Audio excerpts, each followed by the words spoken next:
Namaste, Jai Hind, and welcome to this edition of The Right Stand. I'm Anand Narsuman. The Modi-Putin summit comes at a critical geopolitical moment. Vladimir Putin's visit is the first since 2021, and both sides have signaled ambition to revitalize and expand their bilateral partnership.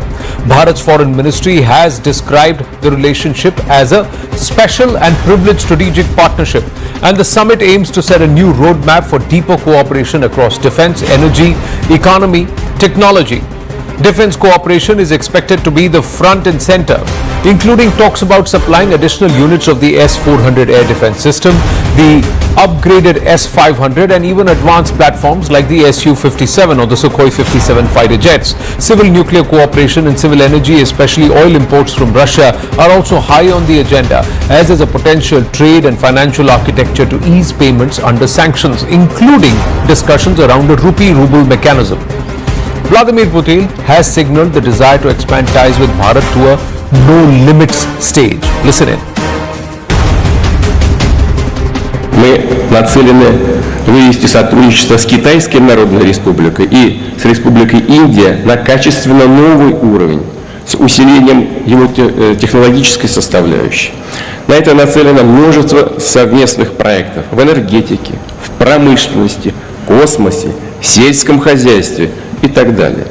По вопросам экономической повестки у нас выстроен содержательный диалог с председателем Китайской Народной Республики господином Си Цзиньпинем.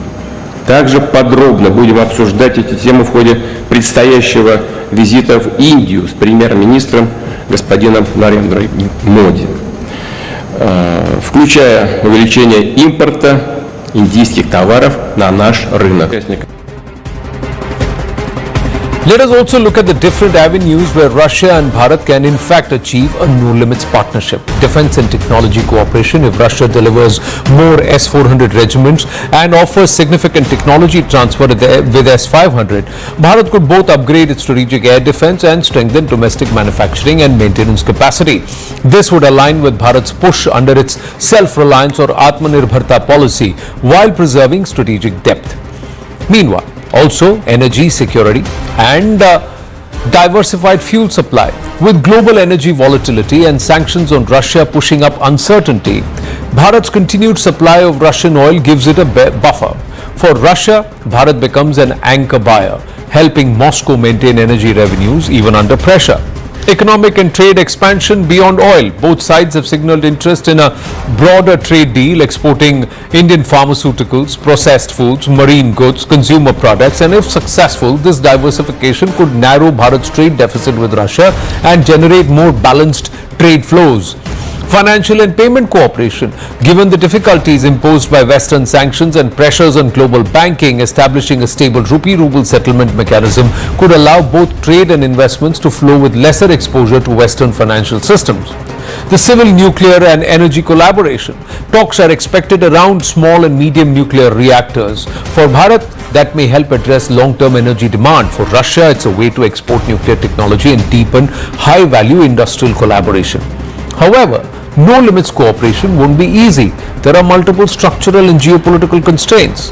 First up, trade imbalance and financial risks. Historically, Bharat's imports are far greater from Russia than the exports, leading to a persistent trade deficit. Moreover, rupee funds accumulate in special accounts because Russia may not be able to spend them freely in Western-dominated systems, which burdens Bharat's financial institutions. Western pressure and sanctions. That's a big risk. Russia remains under sanctions owing to its Ukraine invasion, and if Bharat deepens cooperation, it may draw diplomatic pressure or secondary sanctions risks from the West. Now, Russia's simultaneously strong relations with other global powers, now especially China, they introduce a strategic complication. Bharat may find aligning fully with Russia difficult if Russia's priorities diverge, for example, in Central Asia or in defense cooperation.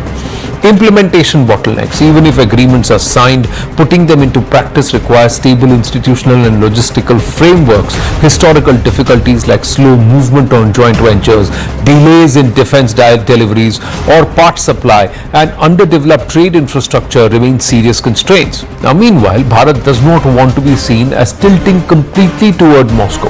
especially when it is building relations with Western powers. It's on the verge of signing an FTA with the European Union.